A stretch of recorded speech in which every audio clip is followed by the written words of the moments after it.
Badminton ফেডারেশনের যুগ্ম সম্পাদক এস.এম. জাহিদুল হক কোচের বিরুদ্ধে যৌন হয়রানির অভিযোগ উঠেছে। এর শিকার জাতীয় দলের মেয়ে খেলোয়াড়রা মুখ খুলতে শুরু করায় হুমকি দেওয়া হচ্ছে তাদের, ফলে নিরাপত্তাহীনতায় ভুগছেন তারা।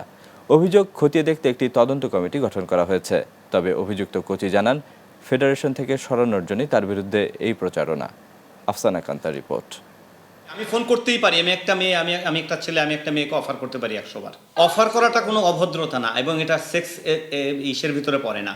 অফার করাটা হচ্ছে সারা পৃথিবীতে ভদ্রতা। পুরুষ হিসাবে নারী প্রতি ভালো লাগার কথা এভাবেই বর্ণনা করলেন যৌন হয়রানির দায়ে অভিযুক্ত জাতীয় ব্যাডমিন্টন ফেডারেশনের যুগ্ম সম্পাদক জাহিদুল হক কোচি। সম্প্রতি জাতীয় খেলোয়াড়দের লিখিত অভিযোগের কারণে তাকে ভারপ্রাপ্ত সাধারণ সম্পাদক পদ থেকে সরিয়ে আগের পদে ফিরিয়ে নেওয়া হয়েছে।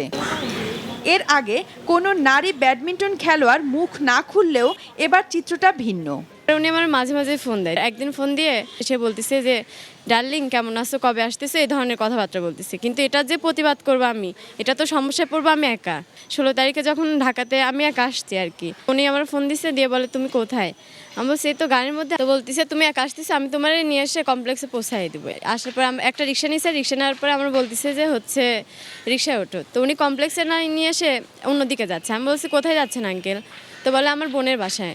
আমি বলছি না, আমার তো আপনার সঙ্গে কোনো বাসায় যাওয়ার কথা ছিল না, তুমি ওভাবে কথা বলো না, প্লিজ বোঝার চেষ্টা করো লক্ষ্মীটি। ওখানে থাকার পরে বাইরে দুজন খাওয়া দাওয়া করবো, খাওয়া দাওয়া করে তুমি যত গ্রামে ড্রেস নাও তোমার কিনে দেবো।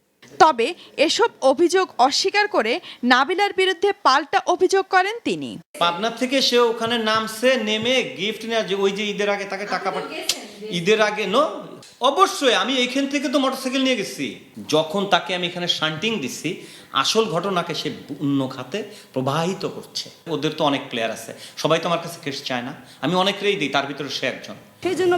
শুধু নাবিলাই নয়, আরও অনেক খেলোয়াড় এখন সরব জাহিদুলের নানা হয়রানির বিরুদ্ধে, আর এতে তাদের হুমকির মুখও পড়তে হচ্ছে। এক্ষেত্রেও পাল্টা অভিযোগ করে দায় এড়ানোর চেষ্টা করেন জাহিদুল। আমি জানি যে আমারও প্রবলেম হবে, যে তারা তো আমাদেরকে হুমকি ধামকি দিতেছে যে আমরা এরকমভাবে বলতেছি, মানে অনেকেই মুখ খুলতে চাইবে না, কিন্তু যারা আসলে এই ফাঁদ থেকে বের হতে পেরেছে তারাই কেবলমাত্র মুখ খুলতে পারবে। যে এলিনা এখন আমার নামে বলতেছে, তাকে আমি ক্যালকাটায় যে ডাক্তার দেখাই নিয়ে আসছি। মেয়েরা সরাসরি অভিযোগ করলেও তা না মেনে প্রমাণ দাবি করেন জাহিদুল। উঠতি খেলোয়াড় মেয়েদের নিজের বাড়িতে রাখার পক্ষে অদ্ভুত এক যুক্তিও দেন তিনি। আমার বাসায় মেয়ে প্লেয়াররা থাকে 5 বছর থেকে, আমি তাদের পুষি। বাংলাদেশের মেয়েরা আর স্পোর্টসম্যানরা এত অসহায় না যে আমার মতো একটা ছেলে তাকে একটা বাজে অফার করছে সে কাউকে বলে নাই। আত্মপক্ষ সমর্থনের সুযোগ না দিয়ে সাধারণ সম্পাদক পদ থেকে সরিয়ে দেয়াতে ক্ষুব্ধ তিনি। হাফিজুর রহমান মিলন নিট কনসার্নের লোক, সবসময় সে আমাকে এখান থেকে সরাবার জন্য আগেও পায়তারা করছে, এখনো করছে। এরা সব তো আপাদমস্তকে দুর্নীতিপরায়ণ লোক। তদন্ত করার মতো কমিটি গঠন করে আমাদের জিজ্ঞেস করা সাহসী তো এরা রাখে না। তবে খুব শীঘ্রই তার বিরুদ্ধে পদক্ষেপ নেওয়া হবে বলে জানিয়েছেন ফেডারেশনের সভাপতি। মিনিস্ট্রি এবং আমাদের ফেডারেশন মিলে একটা কমিটি গঠন হচ্ছে। ওই কমিটি গঠনের মাধ্যমে এই কমিটির রিপোর্টের উপর বেস করে আমরা একটা ডিসিশন নিব। কোনো সেক্সুয়াল হ্যারাসমেন্ট নিয়ে কোনো কিছু যদি হয়, absolutely there is no excuse, এখানে কোনো জায়গা নেই। তবে ক্রীড়াঙ্গনে মেয়েদের পদচারণা নিরাপদ করতে এসব অভিযোগের সুষ্ঠু তদন্ত প্রয়োজন বলে মনে করেন ক্রীড়ামোদীরা।